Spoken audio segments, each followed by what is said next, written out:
SC ST BC minority Telangana భావి భారత పౌరులను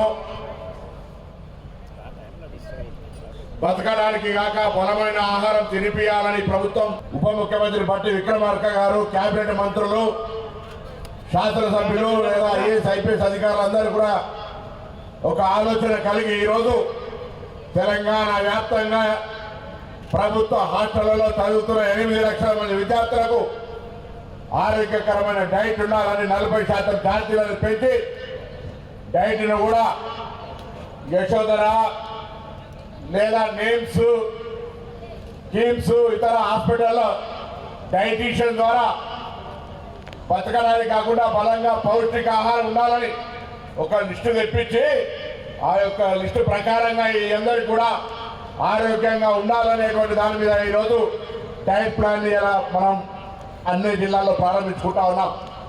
గౌరవ ముఖ్యమంత్రి గారు ఇక్కడ రావాల్సి ఉండే కానీ వారు ఢిల్లీ నుంచి చిలుకూరులో ఉన్నటువంటి ఇంకొక పాఠశాలకు వెళ్ళినారు. మీ అందరికీ శుభాకాంక్షలు చెప్పమని చెప్పినారు. ఉప ముఖ్యమంత్రి గారు మధ్యకి వెళ్ళినారు. వారు కూడా మళ్ళొక్కసారి వస్తారు, మీ అందరికీ శుభాకాంక్షలు చెప్పన్నారు. మిగతా కేబినెట్ మంత్రులంతా కూడా మీ అందరికీ దీవెనలు ఇచ్చినారు. ఇవాళ ఒకటే మాట, ప్రభుత్వం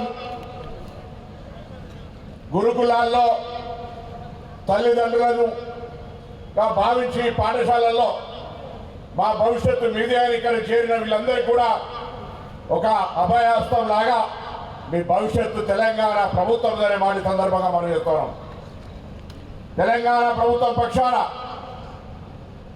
ముందుగా విద్యా బోధన అందించేటువంటి అధ్యాపక వర్గానికి సంబంధించి నాట్ ఓన్లీ గురుకుల మొత్తంగా విద్యా వ్యవస్థలో 10 సంవత్సరాలు నిర్వీర్యమైతే ఆ 10 సంవత్సరాల నిర్వీర్య ప్రభావం విద్యా వ్యవస్థ మీద పడటువంటి పరిస్థితులలో తెలంగాణ వ్యాప్తంగా ఉన్నటువంటి అధ్యాపక వర్గానికి సంబంధించి ప్రమోషన్లు ఇచ్చి ట్రాన్స్ఫర్ చేసి కొత్త ఉద్యోగాలు ఇవ్వడమే కాకుండా ఈరోజు మౌలికంగా వాళ్ళ సమస్యలన్నీ పరిష్కరించినాం.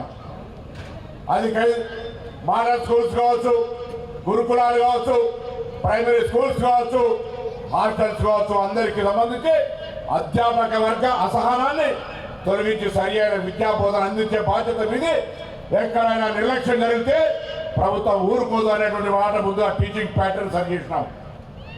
దాని తర్వాత మౌలిక సదుపాయాలు కలిగేయడానికి ఇందిరమ్మ అమ్మ ఆదర్శ పాఠశాలల కింద రాష్ట్ర వ్యాప్తంగా 25,000 పాఠశాలల మౌలిక సదుపాయాలు 1,100 కోట్ల రూపాయలతోటి కల్పించి సమస్యలు లేకుండా ఏర్పాటు చేసినాం. దాంతో పాటుగా ఈరోజు మీ అందరూ కూడా పాఠశాల ప్రారంభం రోజు పుస్తకాలు డ్రెస్సులు ఇచ్చేయడంతో పాటుగా మారుతున్న కాలానికి అనుగుణంగా సాంకేతికమైనటువంటి మార్పులు తీసుకొచ్చే కార్యక్రమం జరుగుతూ ఉంది.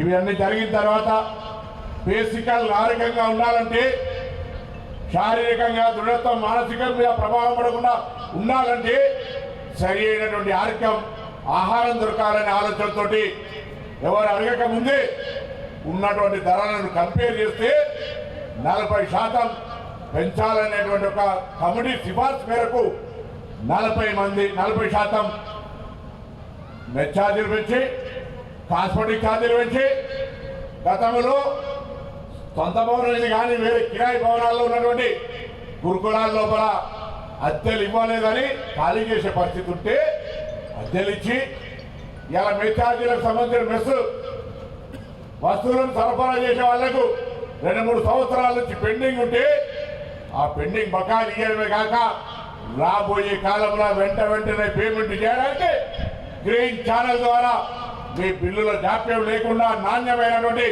సరఫరా వస్తువుల్ని ఇచ్చే విధంగా చర్యలు తీసుకుంటా ఉన్నాం. ఇలా ఒకటే 10 సంవత్సరాలుగా మీకంటే ముందు చదువుకున్న వాళ్లకు సగం కడుపుతోటి తిని దొరకక బలంగా ఉండలేక పక్క చిక్కి మానసికంగా ప్రభావం పడ్డటువంటి పరిస్థితి నుంచి రాబోయే కాలంలో ఆరోగ్యంగా ఉంటూ మానసికంగా బలమై తెలంగాణ భావి భారత ఒక మంచి పౌరులుగా ఎదగడానికి